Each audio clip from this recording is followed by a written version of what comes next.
¿Qué tal? ¿Cómo están, amigos y amigas de esta comunidad? Como siempre, un gusto, como siempre, un placer que nos acompañen. Hablar de soberanía nacional es tan necesario como fundamental en esta discusión que se está teniendo, en este debate, en esta elección rumbo al 2 de junio, en donde existen dos visiones completamente diferentes de lo que tiene que ser nuestro país y de que cómo debe de administrarse nuestro país. No es un tema sencillo, porque a final de cuentas no hay pulcritud absoluta, no hay una aplicación absoluta de la soberanía nacional y menos en estas épocas globalizadas. La gran diferencia tal vez sean los límites que se van poniendo a las injerencias por parte de otras naciones, de otros intereses y sobre todo las prioridades que manejas al momento precisamente de apostar por el tema de la soberanía. Hemos escuchado a Vicente Fox Quesada, al propio Felipe Calderón Hinojosa, hablar de que la soberanía nacional es cosa del pasado, que deberíamos de participar activamente y hasta donde tope en labores de seguridad, de economía y demás con los Estados Unidos, con la finalidad, dicen ellos, de lograr un desarrollo absoluto, que la soberanía en sí es una especie de obstáculo, de piedra en el camino que impide precisamente que nos quitemos telarañas de la cabeza. Ese discurso que ahora es repetido por diferentes analistas, expertos, sobre todo cercanos a la campaña de Xóchitl Gálvez, como el caso de Macario Esquetino, es algo que ya escuchamos y ya vivimos. Es algo que si buscamos tan solo en los discursos de los ochentas, por ejemplo, de los noventas, nos toparemos con que palabras más, palabras menos, con mucho mayor cuidado, porque en ese sentido Salinas y Cedillo eran personas que tenían un mayor cuidado de sus palabras, a pesar de que contaban con más poder del que pudieron tener Fox y Calderón, manejaban exactamente los mismos conceptos y perversamente, maquiavélicamente, los aplicaban sin decir absolutamente nada a nadie.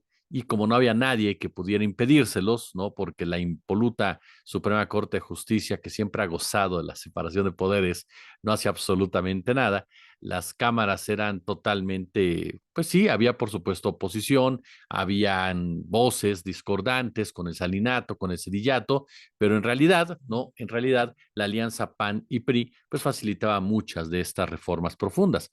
Las diferencias entre el PAN y el PRI se daban en otras arenas, pero ya en cuanto a la profundización, la aplicación del neoliberalismo y de hacer a un lado precisamente conceptos como el de la soberanía nacional, no tenían ningún tipo de limitaciones, aunque después se acusaran mutuamente, ¿no? De estar violentando cada uno de ellos ese concepto. En esta discusión, en este debate que se tiene lugar, el tema del petróleo juega un papel que no podemos dejar de lado. Y más un día como hoy, efectivamente, ¿no? En donde se recuerda la gesta del general Lázaro Cárdenas. Lázaro Cárdenas del Río, que simboliza para muchos mexicanos la expresión concreta de una fuerza que se niega a ser complaciente con el saqueo, que simboliza capítulos excepcionales de la historia mexicana y de otros países también, ¿eh? Ojo con esto. Hace falta, como diría el maestro Fernando Buenabad, mejorar y ampliar la claridad y la movilización en favor de los pueblos que se originó a raíz de las decisiones que tomó Lázaro Cárdenas, quien simboliza la mirada, la acción de un pueblo que mira a sus explotadores frente a frente, que decidió a no dejarse robar, decidido a no dejarse robar ni una sola gota más de su petróleo, ni una gota más de su sudor, ni una gota más de su sangre. Por supuesto que Lázaro Cárdenas, como todos los personajes históricos, tiene claroscuros. Insisto, no hay perfección en el ser humano, pero tienes que basar muchas veces el análisis, la opinión respecto a las virtudes, a los defectos, pero a lo que definió cada una de sus decisiones. Y él por eso simboliza la fuerza transformadora de un pueblo que estaba harto, totalmente harto, y que para estar hartos de la demagogia privatizadora que se disfraza de redentora, no implica, por cierto, estar desesperados. Son ya demasiadas décadas de agresión, de saqueo, de explotación, ¿no? Décadas de traición, de impunidad, totalmente desesperantes, fraudes electorales, entrega de los recursos naturales, destrucción de los ecosistemas, un terrorismo galopante de gobiernos ilegítimos, el FOAPROA, legislaciones a espaldas de los trabajadores, la explotación inclemente de la clase trabajadora. En, ¿qué le gusta? Más de 100 años, ¿no? En más de 100 años, el ritmo de la crisis capitalista golpea la vida diaria, de la noche a la mañana, minuto a minuto. Por supuesto que la gente llegó a un punto de estar harta, harta, harta, cansada, y por eso decidió darle la espalda a ese neoliberalismo. Desde 1930 y tantos, Lázaro Cárdenas lo supo.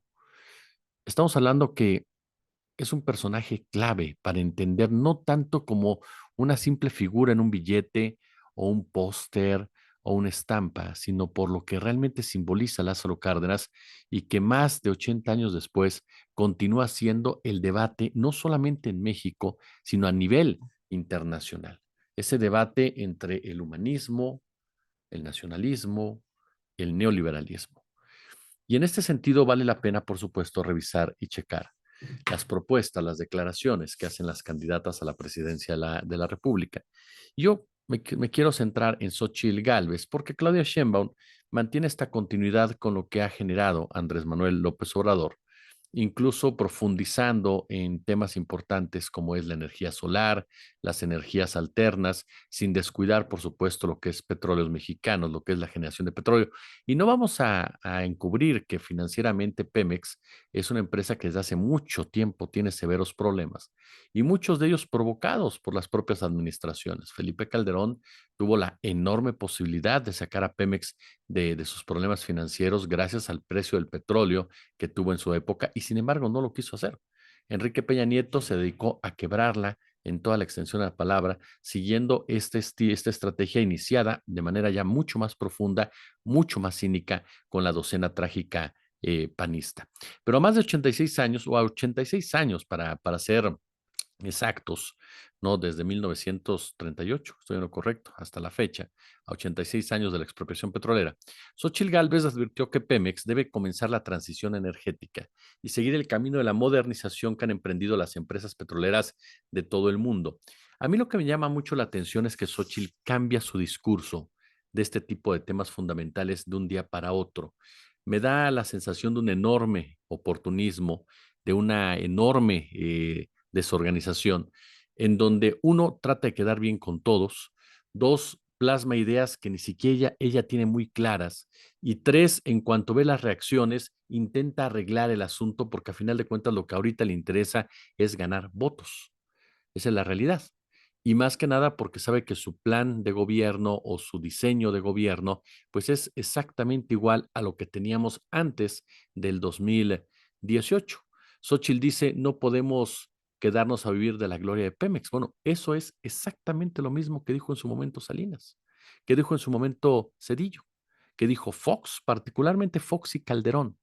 Fox y Calderón hablaban mucho precisamente de esas glorias pasadas de Pemex, de esos tiempos pasados, de la necesidad precisamente de cambiar en toda su estructura, más allá de la P, ¿no? Que dijo Xochitl Gálvez, yo lo que propongo es quitarle la P para que ahora sea Emex y ya no Pemex.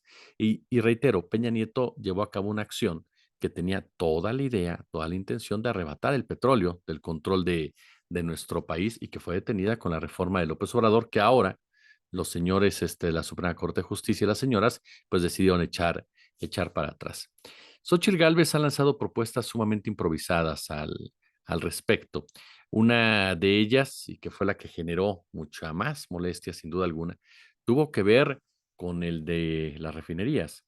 Y es que si uno pone tantita atención, nos damos cuenta que muchas de sus ideas sobre la realidad nacional tienen un sello privatizador de los bienes nacionales, ¿no?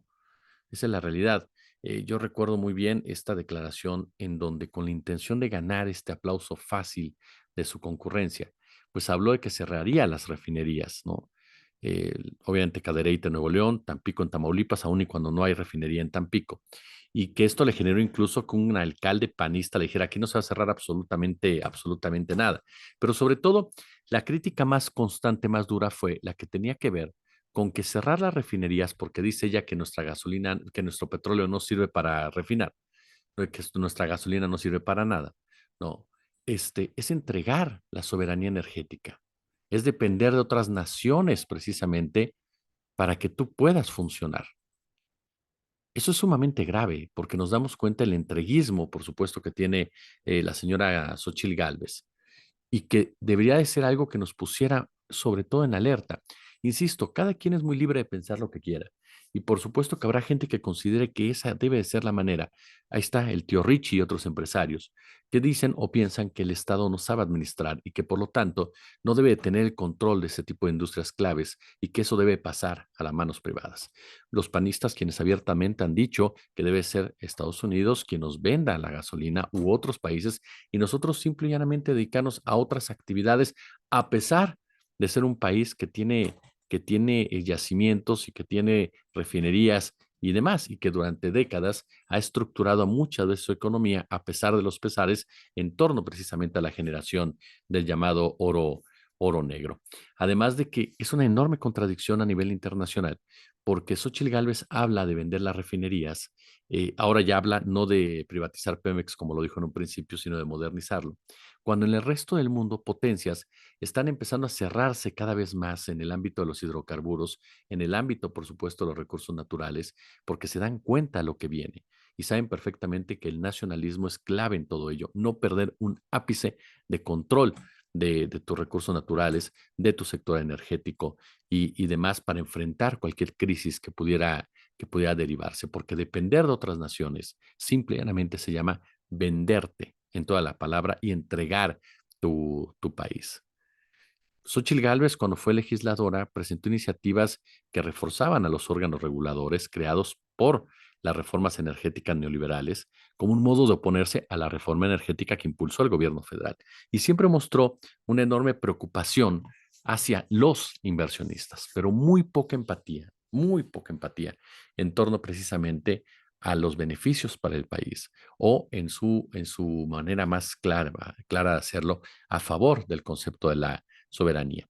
Y tiene cierta lógica, si lo pensamos, a pesar de que ella se define como una ciudadana que compite por la presidencia, que no tiene partido, ella es una panista de hueso colorado, es una mujer que se adapta perfectamente a la mentalidad neoliberal del Partido Acción Nacional. Y de ahí precisamente muchos de sus desatinos en temas fundamentales como son los de los programas sociales, porque en el fondo ella no los ve como necesarios, ella los ve como un problema para que encuadre en el manejo financiero. Y lo dijo muy bien uno de sus asesores, el señor Macario Esquetino, que ahora resulta que dicen que tampoco es asesor. Ya sabe usted que meten las cuatro y ya nadie se conoce entre ellos.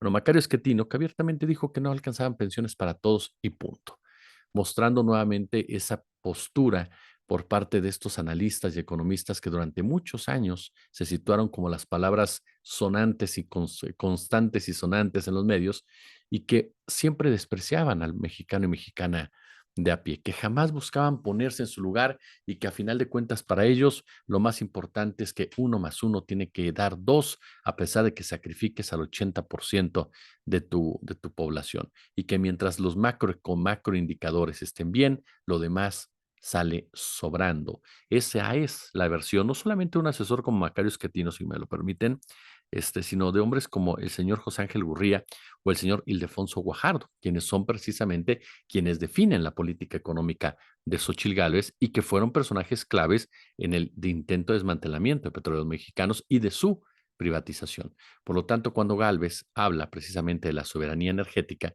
lo único que está hablando es de una enorme hipocresía y que ya en el poder, en dado caso que pudiera llegar, llevaría a cabo acciones contrarias totalmente a la soberanía nacional. Como siempre, un gusto, como siempre, un placer. Ya lo sabes, si les gustó el video, perdón usted, si les gustó el video, pulgar arriba, coméntenlo, suscríbanse, denle a la campanita. Déjenos, por supuesto, su comentario y ya lo sabe, si hay chance, échenos super chat, super gracias. Si no, con todo lo demás que le hemos pedido, nos ayuda muchísimo. Les agradecemos mucho que estén con nosotros y regresamos en un ratito.